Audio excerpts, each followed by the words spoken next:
Having covered carbon fibre, aluminium, steel and titanium, I thought we'd concluded the GCN material science course.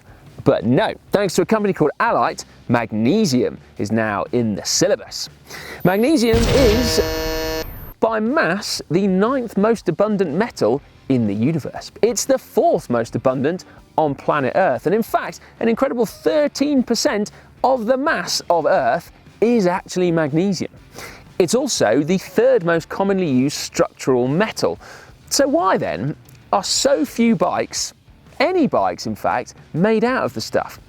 Well, in this video I'm going to tell you. I'm also going to tell you how Allite, a material science company, are out to change that with their new super magnesium. They make a variety of magnesium alloys for a huge array of purposes, from aerospace, automotive, construction, and now bikes. Their sister company Vaast here being the first to bring one to market. And you'll be pleased to hear that unlike many new technologies, this one doesn't have a super premium price tag.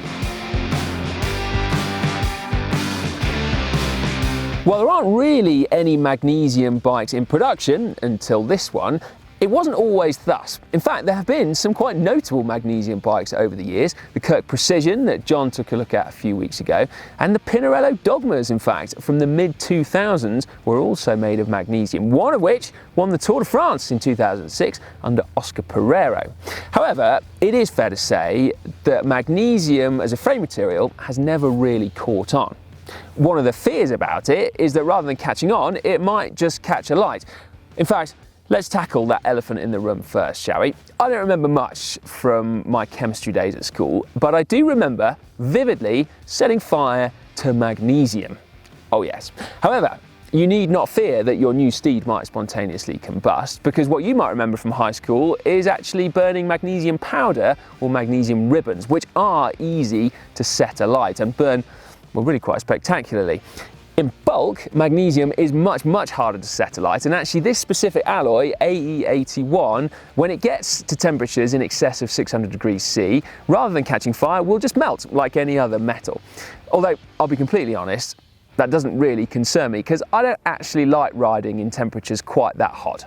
The fact that magnesium doesn't readily combust doesn't explain why it's the 3rd most popular structural metal.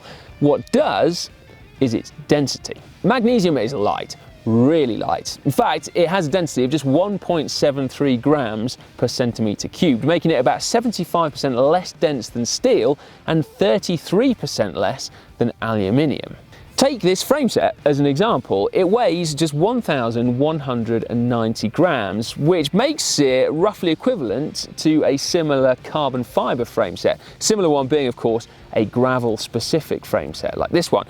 And this is no concept featherweight either. This has been designed to be eminently practical. It's festooned with extras like rack mounts and fender mounts and luggage mounts. And Vaast say it's also been designed to be incredibly robust. They say they wanted one single frame to sail through all 3 international standard tests and come out the other side still fighting. And they stress the one frame element because actually there's no rules to stop a manufacturer submitting a brand new frame set for each new test, which seems a little bit sneaky if you ask me. Well, firstly, there are the alloying elements themselves. In addition to aluminium, which actually also strengthens and hardens the material, there is also a percentage of rare earth elements, which, contrary to the name, are actually not that rare at all. They are, however, typically well dispersed and not often found concentrated in mineral form. And they, incidentally, explain the name of the alloy. So A stands for aluminium, E stands for rare earth, and the numbers after stand for their respective percentages. So 8% aluminium, 1% rare earth. And then the second fact is down to the size of the crystals within the alloy. So smaller crystals yielding a stronger metal. And so in this case, Allite actually have a patented double crystallizing cooling process, which basically means that the crystals within this alloy are 20% smaller than a common magnesium, which means that the metal is stronger as a result. The Young's modulus of the material, though, does show that this super magnesium is still slightly less stiff than aluminium. But just like aluminium is slightly less stiff than steel, you can, if you so wish, compensate for it by having larger diameter tubes. And because the material is less dense, it still means that gram for gram, you can make a stiffer tube.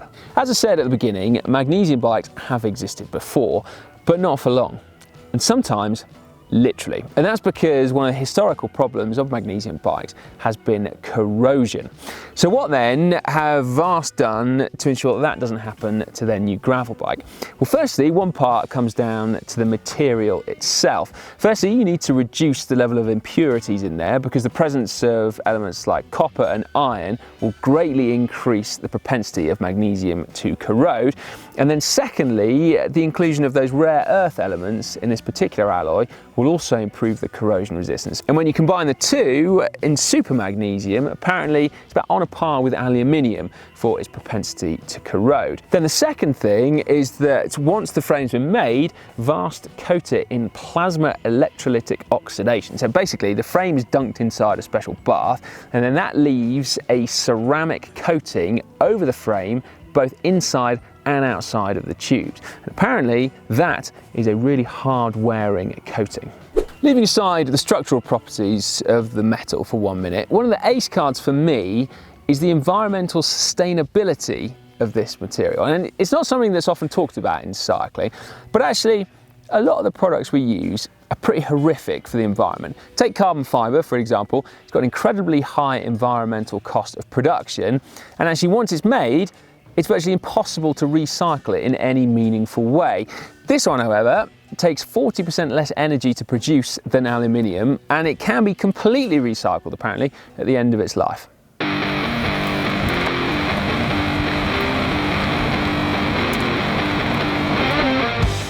I know that people often like to attribute certain riding characteristics to certain frame materials. So for example, you'll often hear steel described as responsive yet forgiving, and titanium is springy and lively, and aluminium, we were always told, was stiff, but now with modern production techniques it can be comfortable and stiff. And carbon fibre, well, you name it. It can be stiff, it can be compliant, all of the above. So hopefully you can tell that I don't really subscribe to that kind of pigeonholing. I think the engineering of a bike is at least as important, if not more, than the material itself.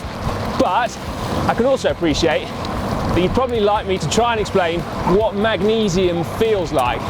And so with all the caveats in place, like I'm a long way from home and I've only just swung a leg over it and I'm not going to get to spend long on this bike, I will try and give you my first impressions, which is that it's kind of carbon fibre-esque.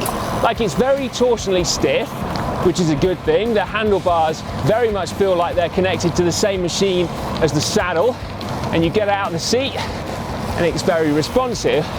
But also it feels like it's very smooth over this kind of like high frequency vibration, like the vibrations are muted out.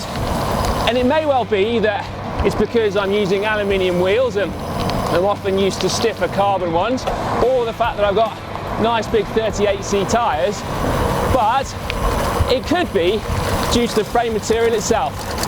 Time will tell, I guess, but that is my first impressions.